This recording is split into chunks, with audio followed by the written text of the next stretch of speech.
Salam Bapak Ibu Saudara-saudari, senang berjumpa dengan Anda di dalam ibadah online bersama dengan kami Gereja GKP BMDC Pangkal Pinang. Bila ibadah ini telah menjadi berkat bagi Anda, silakan Bapak Ibu Saudara-saudari untuk membagikan link ibadah ini kepada keluarga, teman, atau kerabat Anda. Berikut MDC News.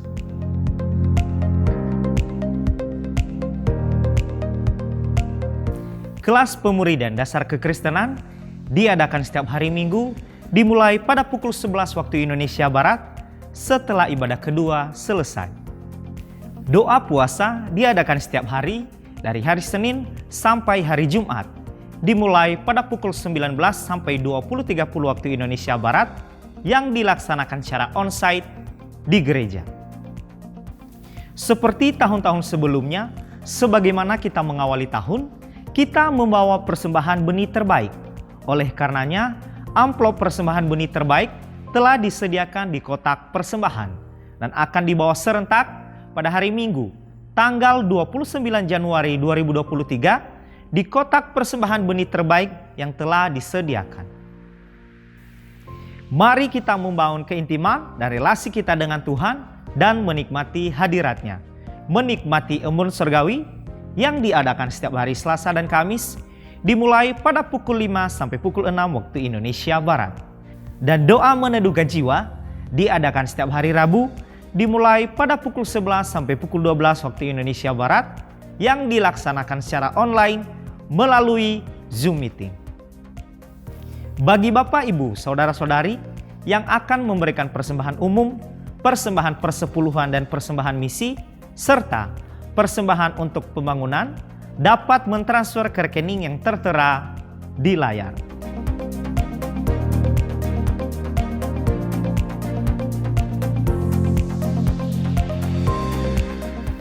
Untuk mengetahui info lebih lanjut tentang Gereja GKP BMDC Pangkal Pinang, Bapak, Ibu, Saudara-saudari dapat mengikuti Facebook dan Instagram MDC Pangkal Pinang atau subscribe akun YouTube GKP BMDC Pangkal Pinang.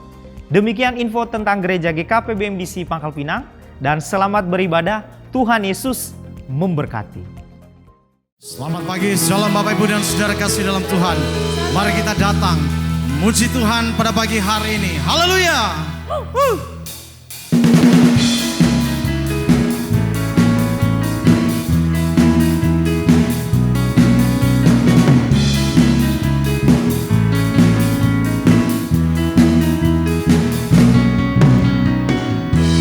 Dari hari ke hari tak pernah terbatalkan, berkat-Mu turun atas hidupku.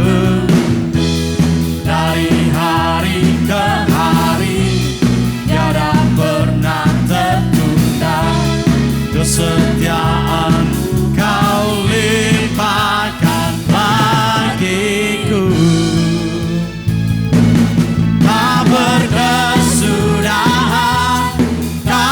Setiamu Tuhan, rahmat-Mu tak pernah habis. Dari hari-hariku, tangan-Mu yang perkasa, besar kejayaan-Mu, selalu menopang hidupku, selalu pegang erat tanganku. Haleluya. Dia Allah yang memelihara kehidupan setiap kita anak-anaknya. Haleluya. Yes.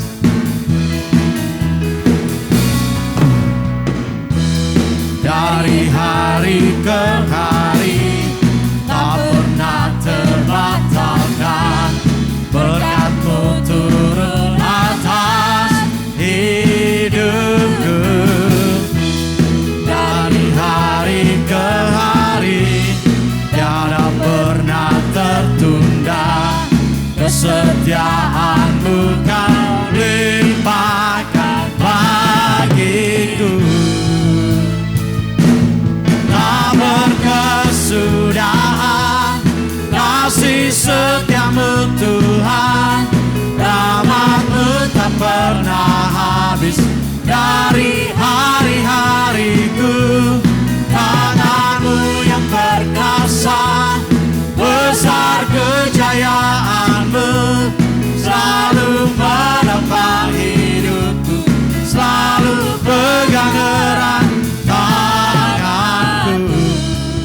Sebab Engkau Allah yang besar, Engkau Allah yang setia. Dahulu, sekarang dan sampai selama-lamanya, Engkau Allah yang tetap memelihara hidup kami, menyediakan apa yang kami perlukan.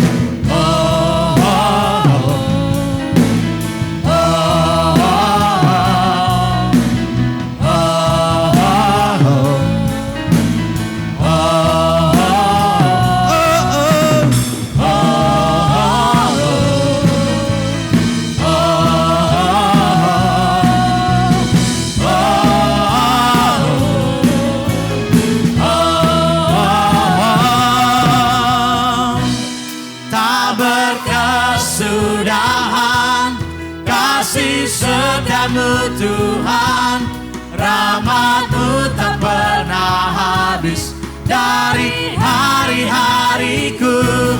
Tangan-Mu yang perkasa, besar kejayaan-Mu, selalu menopang hidupku, selalu pegang erat.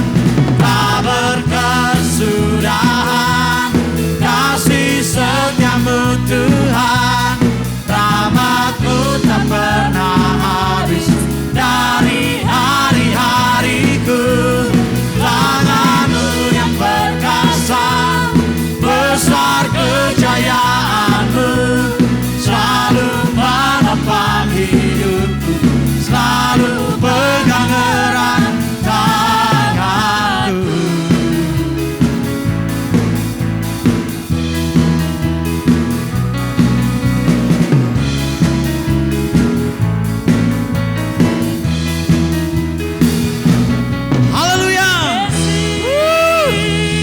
Dia Allah yang menjadi kota perlindungan dalam hidup kita. Haleluya. Makasih Tuhan, kami percaya Engkau adalah perisai di dalam hidup kami. Haleluya.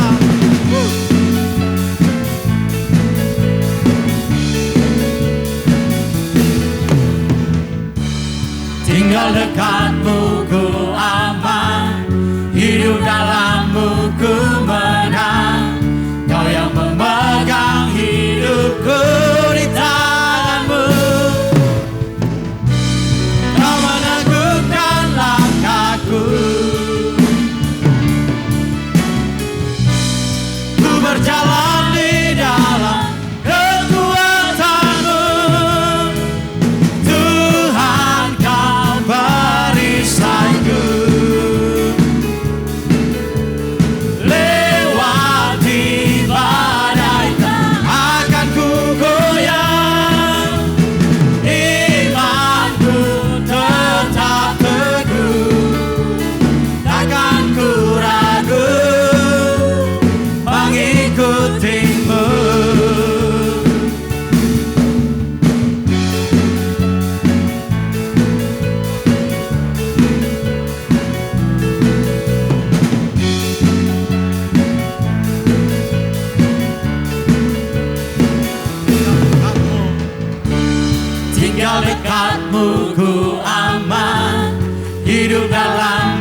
berikan sorak-sorai kemuliaan bagi Tuhan kita, Allah yang memelihara hidup kita. Terima kasih Tuhan, terima kasih. Haleluya.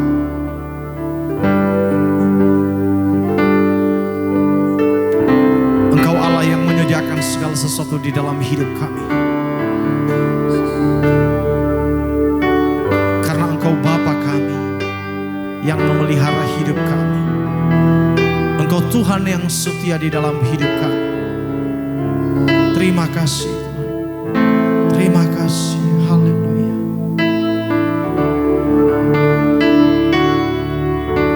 Meskipun tak ku mengerti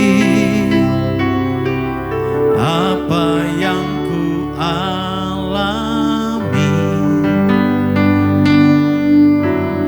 namun ku yakin Tuhan punya rancangan terbaik.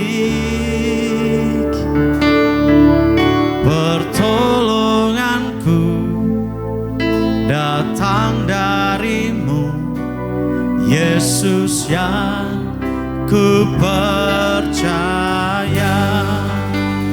Yang tak mungkin bagiku, semua mungkin bagimu. Hanya Engkaulah jawaban hidupku.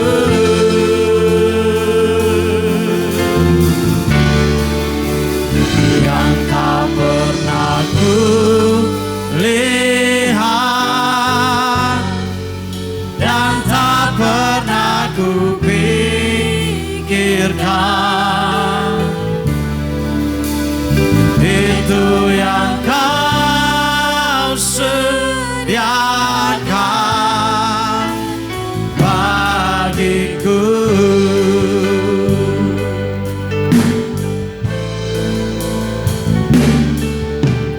Meskipun tak ku mengerti apa yang ku alami, namun ku yakin Tuhan punya rancangan terbaik. Pertolonganku datang darimu, Yesus yang ku percaya. Yang tak mungkin bagiku, semua mungkin bagimu. Hanya Engkaulah jawaban hidupku.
bersyukur padamu, Allah yang setia.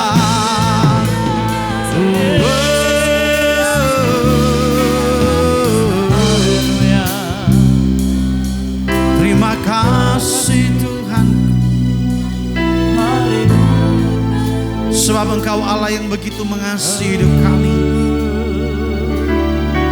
Engkau Allah yang setia. Engkau senantiasa mencurahkan kasih dan anugerah-Mu di dalam hidup kami, sehingga kami tetap menaruhkan pengharapan kami kepada Engkau, Allah kekuatan dan penyelamat hidup kami, Allah yang menyediakan segala sesuatu yang kami butuhkan di dalam hidup ini. Terima kasih Tuhan, terima kasih. Kau tunjukkan kasih setiamu, Kau menyediakan yang ku perlu. Kau setia, Kau mulia, dulu, sekarang, dan selamanya. Kau tunjukkan kasih setiamu, Kau menyediakan yang ku perlu. Kau setia, Kau mulia, Bapa, Kau setia.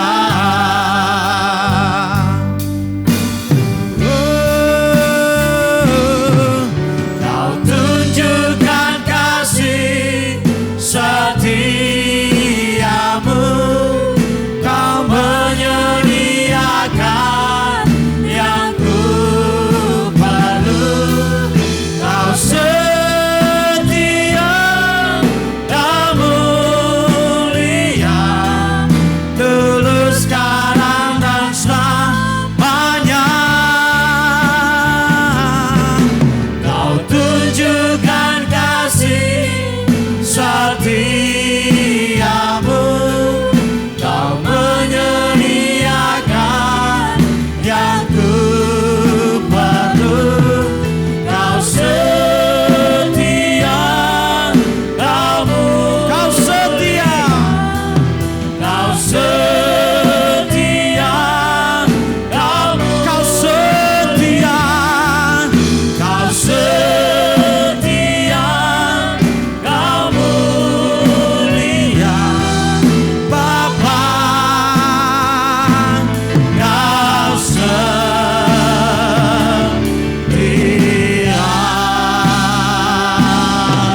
Haleluya. Terima kasih.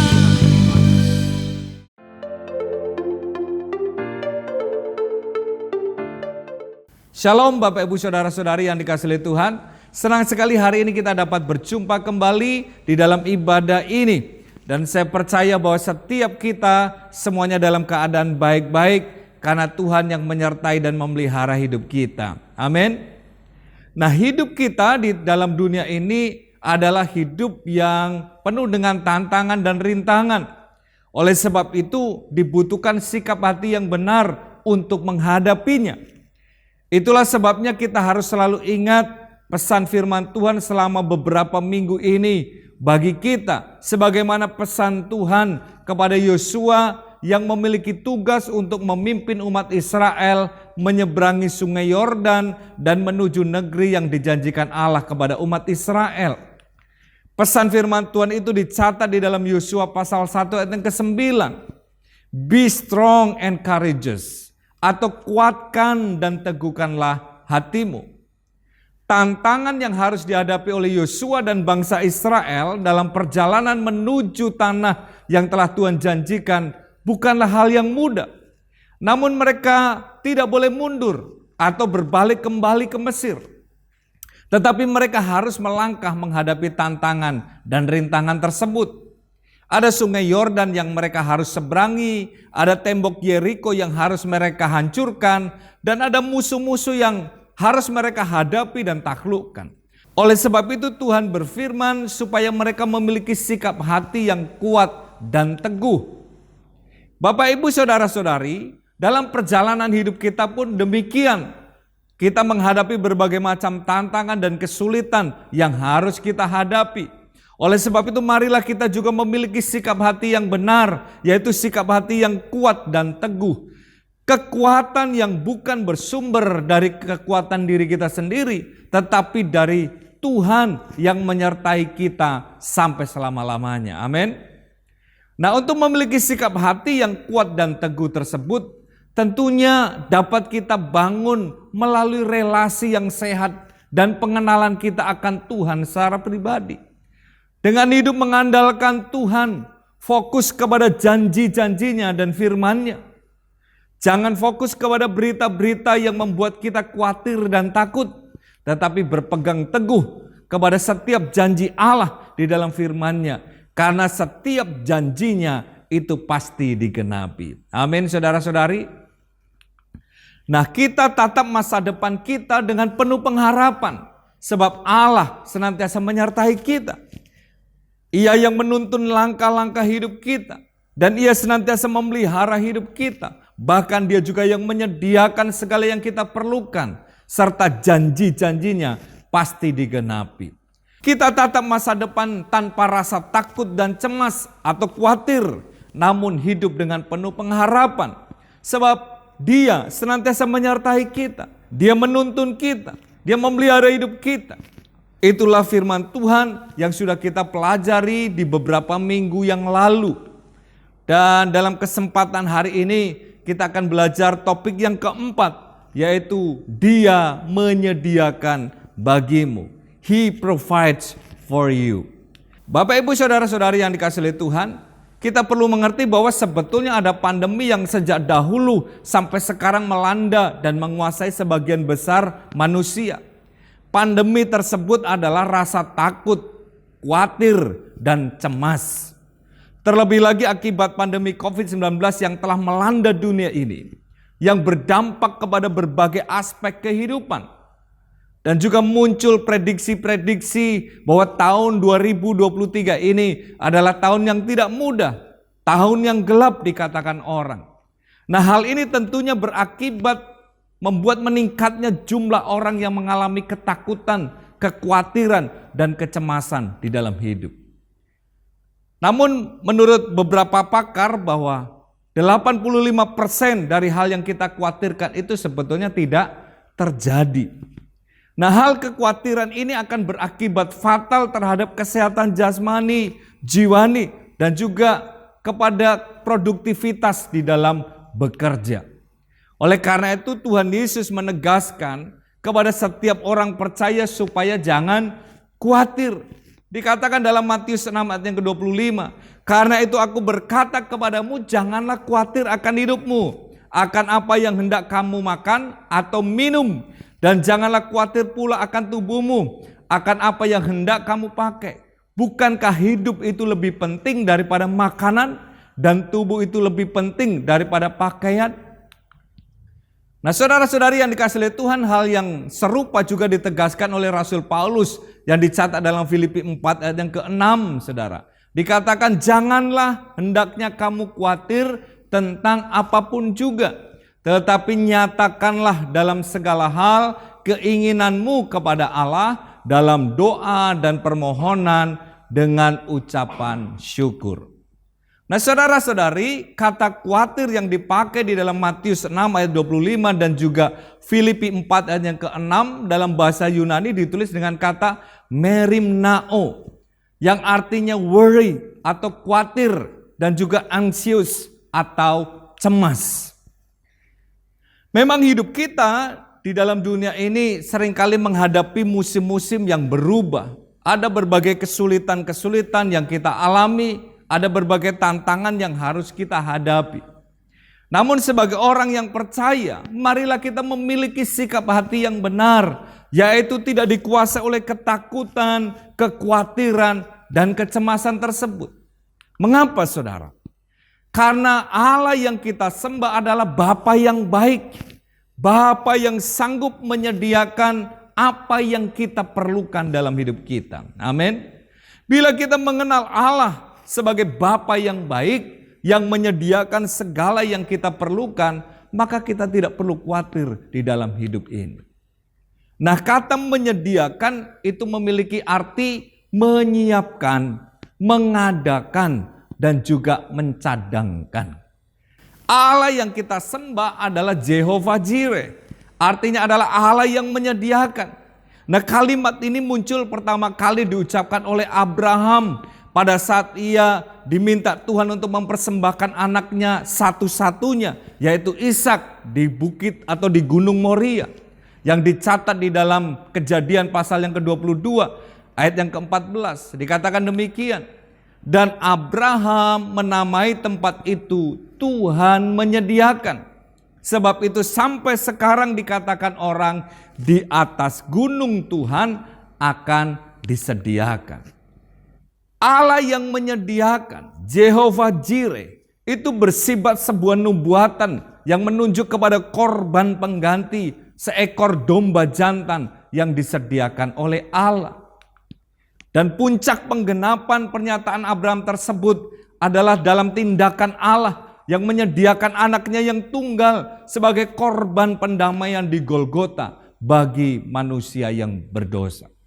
Nah, saudara-saudari, mari hari ini kita merenungkan dan mempelajari bersama bagaimana Tuhan menyediakan apa yang diperlukan oleh umat Israel dalam perjalanan mereka selama 40 tahun di padang gurun ketika mereka keluar dari Mesir.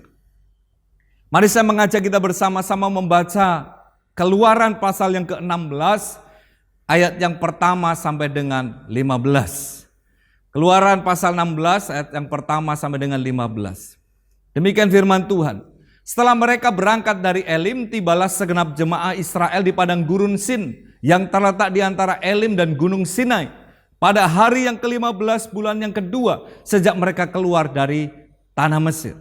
Di padang gurun itu bersungut-sungutlah segenap jemaah Israel kepada Musa dan Harun dan berkata kepada mereka, kalau kami mati tadinya di tanah Mesir oleh tangan Tuhan ketika kami duduk menghadapi kuali berisi daging dan makan roti sampai kenyang, sebab kamu membawa kami keluar di padang gurun ini untuk membunuh seluruh jemaah ini dengan kelaparan.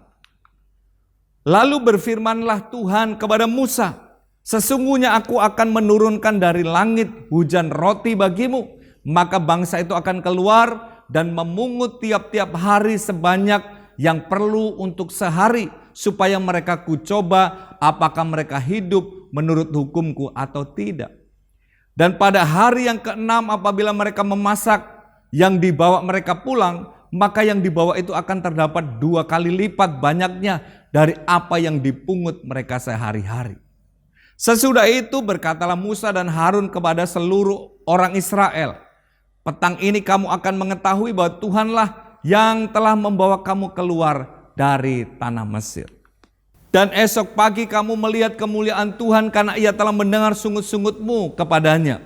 Sebab apalah kami ini, maka kamu bersungut-sungut kepada kami.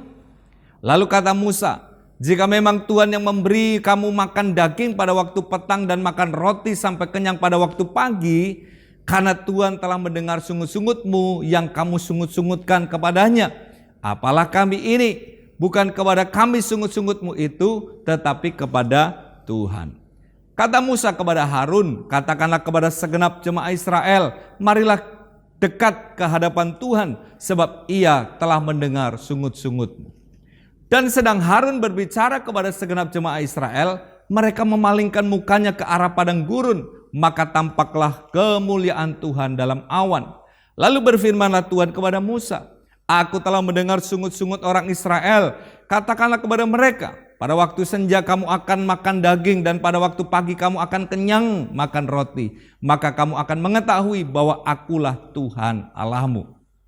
Pada waktu petang datanglah berduyun-duyun burung puyuh yang menutupi perkemahan itu. Dan pada waktu pagi terletaklah embun sekeliling perkemahan itu. Ketika embun itu telah menguap, tampaklah pada permukaan padang gurun sesuatu yang halus sesuatu yang seperti sisik, halus seperti embun beku di bumi. Ketika orang Israel melihatnya, berkatalah mereka seorang kepada yang lain, apakah ini? Sebab mereka tidak tahu apa itu. Tetapi Musa berkata kepada mereka, inilah roti yang diberikan Tuhan kepadamu menjadi makanan. Saudara-saudari yang dikasihi Tuhan, kita dapat melihat di sini bagaimana Tuhan menyediakan makanan kepada umat Israel ketika mereka ada di padang gurun, yaitu mana yang disebut roti yang turun dari langit dan juga burung puyuh untuk mencukupi kebutuhan mereka. Saudara-saudari yang dikasihi Tuhan, dari kisah ini kita dapat belajar beberapa hal penting tentang Tuhan yang menyediakan. Nah, saudara-saudara, yang pertama, bahwa Tuhan itu menyediakan tepat pada waktunya. Bagaimana Tuhan menurunkan roti atau mana dari langit setiap pagi dan burung-burung puyuh setiap petang, saudara. Allah tidak pernah terlambat, tetapi tepat pada waktunya. Saudara-saudari, dikatakan di ayat yang ke-13, pada waktu petang datanglah berduyun-duyun burung puyuh yang menutupi perkemahan itu. Dan pada waktu pagi terletaklah embun sekeliling perkemahan itu. Saudara-saudari yang dikasihi Tuhan, selama di padang gurun, Tuhan setiap hari memberikan mana yang turun dari langit dan juga burung puyuh sebagai makanan umat Israel. Dan kalau kita membaca kisah selanjutnya, bahwa mana itu akan berhenti ketika umat Israel sudah sampai di seberang sungai Yordan pada waktu dipimpin oleh Yosua. Dicatat di dalam Yosua pasal 5 ayat yang ke-12. Lalu berhentilah mana itu pada keesokan harinya setelah mereka makan hasil negeri itu. Jadi orang Israel tidak beroleh mana lagi, tetapi dalam tahun itu mereka makan yang dihasilkan tanah Kanaan. Saudara, Tuhan selalu tepat untuk menyediakan apa yang mereka perlukan. Bapak, Ibu, saudara-saudari, demikian juga di dalam kehidupan kita. Kita hidup di tahun ini yang dikatakan orang adalah tahun yang tidak mudah. Ada banyak kesulitan, ada banyak tantangan. Tetapi percayalah bahwa Allah sanggup menyediakan apa yang kita perlukan tepat pada waktunya. Amin, saudara-saudari. Oleh karena itu jangan takut, jangan khawatir. Sebab Tuhan yang menyediakan apa yang kita perlukan tepat pada waktunya. Hal yang kedua yang dapat kita pelajari, bahwa Tuhan itu menyediakan sesuai dengan apa yang kita perlukan. Allah adalah pribadi yang sangat baik. Ketika umat Israel bersungut-sungut, Allah menjawab sungut-sungut mereka dengan memberikan mana dan juga burung puyuh untuk mereka makan. Namun ketika mereka tidak taat dan mengumpulkan mana lebih daripada yang dia simpan, maka mana tersebut akan menjadi berulat dan busuk. Dicatat di ayat yang ke-18 sampai yang ke-20 dikatakan demikian. Ketika mereka menakarnya dengan Gomer, maka orang yang mengumpulkan banyak tidak kelebihan dan orang yang mengumpulkan sedikit tidak kekurangan. Tiap-tiap orang mengumpulkan menurut keperluannya. Musa berkata kepada mereka, seorang pun tidak boleh meninggalkan daripadanya sampai pagi.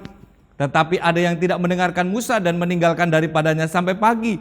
Lalu berulat dan berbau busuk. Maka Musa menjadi marah kepada mereka. Saudara-saudari yang dikasihi Tuhan, Allah memerintahkan kepada umat Israel supaya mereka mengumpulkan mana sesuai dengan apa yang mereka perlukan. Saudara, kita belajar di sini bahwa kita tidak perlu takut dan khawatir. Sehingga kita kadang-kadang menjadi orang yang serakah karena kekhawatiran dan ketakutan kita. Padahal Allah telah menyediakan sesuai dengan apa yang kita perlukan di dalam hidup ini. Oleh sebab itu marilah kita menjadi orang yang tidak takut, tidak khawatir. Sehingga kita hidup mempercayakan diri, berserah penuh kepada Allah. Sebab Dia sanggup menyediakan apa yang kita perlukan. Amin, saudara-saudari. Nah, sebagaimana yang dikatakan oleh Paulus di dalam Filipi pasal yang keempat ayat yang ke-19. Allahku akan memenuhi segala keperluanmu menurut kekayaan dan kemuliaannya dalam Kristus Yesus. Hal yang ketiga yang perlu kita mengerti adalah bahwa Tuhan itu sanggup menyediakan dengan caranya yang ajaib. Nah, saudara-saudari, seringkali dalam pergumulan hidup kita berusaha untuk mencukupkan apa yang kita perlukan, berusaha dengan cara kita. Tetapi sebetulnya Allah sanggup menyediakan segala sesuatu yang kita perlukan dengan caranya yang ajaib, yang kadang-kadang kita tidak mengerti caranya Tuhan tersebut. Mari kita melihat bagaimana kehidupan umat Israel ini dipelihara oleh Tuhan di padang gurun dengan menurunkan mana atau roti itu turun dari langit, saudara. Dan setiap petang burung puyuh datang di perkemahan mereka. Ini satu cara yang luar biasa, di mana Allah mensuplai kebutuhan umat Israel dengan cara yang luar biasa. Saudara-saudari, sepertinya ini tidak masuk akal. Ya, sepertinya di luar batas kemampuan kita untuk mengertinya. Tetapi itulah Allah yang tak terbatas, yang sanggup menyediakan apa yang diperlukan oleh umatnya dengan cara yang ajaib. Dikatakan juga di dalam Mazmur pasal yang ke-78, ayat yang ke-23 sampai 29. Ini merupakan sejarah dari apa yang dialami oleh umat Israel. Dikatakan begini dari Mazmur 78 ayat 23 sampai 29. Maka ia memerintahkan awan-awan dari atas, membuka pintu-pintu langit, menurunkan kepada mereka hujan mana untuk dimakan, dan memberikan kepada mereka gandum dari langit. Setiap orang yang telah makan roti malaikat, ia mengirimkan perbekalan kepada mereka berlimpah-limpah.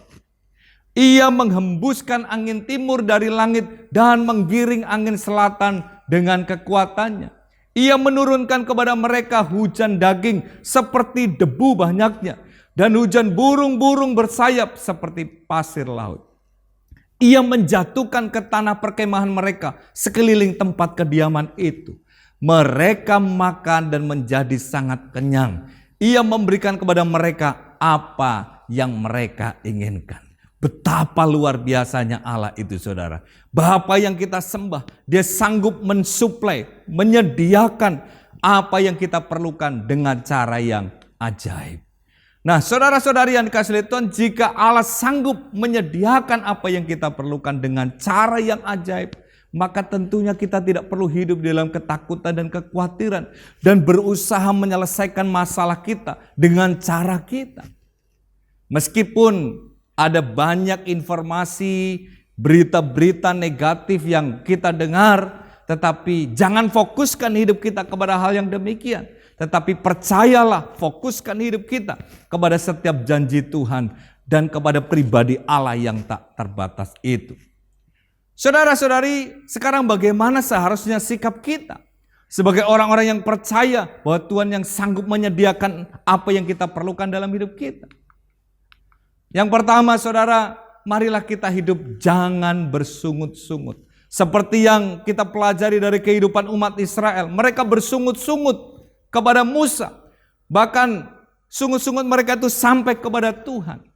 Saudara, seringkali dalam hidup kita pun ketika kita menghadapi kesulitan dalam hidup, menghadapi tantangan dalam hidup kita, seringkali kita bersungut-sungut, seringkali kita menggerutu. Saudara-saudari yang dikasihi Tuhan, bersungut-sungut dalam bahasa Yunani adalah gongusomos, dan artinya adalah bukan hanya sekedar mengeluh, tetapi menjurus kepada suatu tindakan memberontak. Dengan bersungut-sungut sesungguhnya kita tidak mempercayai Tuhan yang sanggup menyediakan apa yang kita perlukan. Oleh sebab itu mari kita buang sikap kita yang sering bersungut-sungut tersebut. Kita ganti dengan sikap hati yang penuh dengan ucapan syukur kepada Tuhan. Yang kedua, mari kita belajar untuk mencukupkan diri dengan apa yang Tuhan berikan kepada kita. Nah, Tuhan memerintahkan kepada umat Israel agar mereka mengumpulkan mana sesuai dengan apa yang mereka perlukan masing-masing. Dicatat di ayat yang ke-18, ketika mereka menakarnya dengan Gomer, maka orang yang mengumpulkan banyak tidak kelebihan, dan orang yang mengumpulkan sedikit tidak kekurangan. Tiap-tiap orang mengumpulkan menurut keperluannya. Saudara-saudari, demikianlah juga seharusnya dalam kehidupan kita. Kita harus belajar untuk mencukupkan diri dengan apa yang ada pada kita, sehingga kita terus mengalami penyediaan Tuhan. Sebab Tuhan itu menyediakan segala sesuatu yang kita perlukan, bukan seperti yang keinginan kita. Dikatakan dalam Ibrani pasal yang ke-13 ayat yang ke-15, janganlah kamu menjadi hamba uang, dan cukupkanlah dirimu dengan apa yang ada padamu. Karena Allah telah berfirman, aku sekali-kali tidak akan membiarkan engkau, dan aku sekali-kali tidak akan meninggalkan engkau. Hal yang ketiga, saudara, sikap yang harus kita miliki adalah hidup yang mengutamakan Tuhan lebih dari hal yang lainnya. Nah, saudara, Musa memerintahkan kepada umat Israel supaya mereka mengumpulkan mana itu sampai hari yang ke-6. Pada hari yang ke-7 mereka harus beristirahat karena itu adalah hari Sabat. Mereka harus berhenti, mereka harus mengkhususkan hari itu untuk Tuhan. Mereka beribadah kepada Tuhan. Dicatat di ayat yang ke-23 sampai 26 demikian. Lalu berkatalah Musa kepada mereka, inilah yang dimaksudkan Tuhan. Besok adalah hari perhentian penuh, Sabat yang kudus bagi Tuhan. Maka roti yang perlu kamu bakar-bakarlah, dan apa yang perlu kamu masak-masaklah, dan segala kelebihannya biarkanlah di tempatnya untuk disimpan sampai pagi. Mereka membiarkannya di tempatnya sampai keesokan harinya, seperti yang diperintahkannya Musa. Lalu tidaklah berbau, busuk, dan tidak ada ulat di dalamnya. Selanjutnya kata Musa, makanlah itu pada hari ini, sebab hari ini adalah Sabat untuk Tuhan. Pada hari ini tidaklah kamu mendapatkannya di padang. 6 hari lamanya kamu memungutnya, tetapi pada hari yang ke-7 ada Sabat, maka roti itu tidak ada pada hari itu. Saudara-saudari yang dikasihi oleh Tuhan, mari kita juga dalam hidup ini belajar supaya kita mengutamakan Tuhan lebih dari apapun juga. Ada banyak orang yang begitu khawatir dalam hidupnya, sehingga fokus hidupnya kepada perkara-perkara yang jasmani, saudara. Mereka bekerja sampai melupakan hari-hari Sabat, sampai melupakan hari-hari untuk beribadah kepada Tuhan. Saudara-saudari, mari kita mempercayai Tuhan bahwa Dia sanggup menyediakan yang kita perlukan. Oleh sebab itu mari kita mengutamakan Tuhan lebih daripada perkara-perkara yang lain. Amin, saudara-saudari. Marilah kita menampaki hari-hari di depan kita dengan penuh pengharapan, tanpa rasa takut dan khawatir. Meskipun ada tantangan dan kesulitan, sebab Allah sanggup menyediakan apa yang kita perlukan. Kiranya Tuhan Yesus memberkati dan meneguhkan setiap kita. Amin. Mari kita berdoa. Bapa Surgawi, kami bersyukur karena Engkau adalah Bapa yang baik, Bapa yang selalu memperhatikan kami, bahkan Engkau yang menyediakan apa yang kami perlukan di dalam hidup kami. Oleh sebab itu Tuhan, ajar kami ya Tuhan untuk tidak bersungut-sungut, tetapi hidup penuh dengan ucapan syukur kepadamu. Biarlah kami mencukupkan diri dengan apa yang Tuhan sudah berikan kepada kami. Dan juga kami hidup mengutamakan Tuhan lebih dari perkara-perkara yang lainnya. Karena itu Tuhan, tuntun kami oleh kebenaran firman-Mu, sehingga kami dapat menghadapi setiap tantangan di hadapan kami. Karena kami percaya Tuhan yang menyertai kami dan Tuhan yang mencukupkan dan menyediakan apa yang kami perlukan. Kami mengucap syukur dan berdoa di dalam nama Tuhan Yesus. Haleluya. Amin. Kau tunjukkan kasih setiamu, Kau menyediakan yang ku perlu. Kau setia, Kau mulia, dulu, sekarang, dan selamanya. Kau tunjukkan kasih setiamu,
Bapak Ibu Saudara-saudari, kita akan segera mengakhiri ibadah kita hari ini. Mari kita datang kepada Tuhan, mengarahkan hati kita dan mengangkat tangan kita kepada Tuhan untuk menerima berkat daripada Tuhan. Kiranya Tuhan memberkati engkau dan melindungi engkau. Kiranya Tuhan menyinari engkau dengan wajah-Nya dan memberi engkau kasih karunia. Kiranya Tuhan menghadapkan wajah-Nya kepadamu dan memberi engkau damai sejahtera. Terimalah dan bawalah berkat dari Allah Bapa yang mengasihi engkau di dalam Yesus Kristus Tuhan kita, serta persekutuan oleh Roh Kudus yang menyertai dan menuntun setiap saudara mulai hari ini sampai selama-lamanya. Di dalam nama Yesus Kristus Tuhan yang telah diberkati Tuhan, katakan bersama, amin. Selamat hari Minggu Bapak Ibu Saudara, Tuhan Yesus memberkati.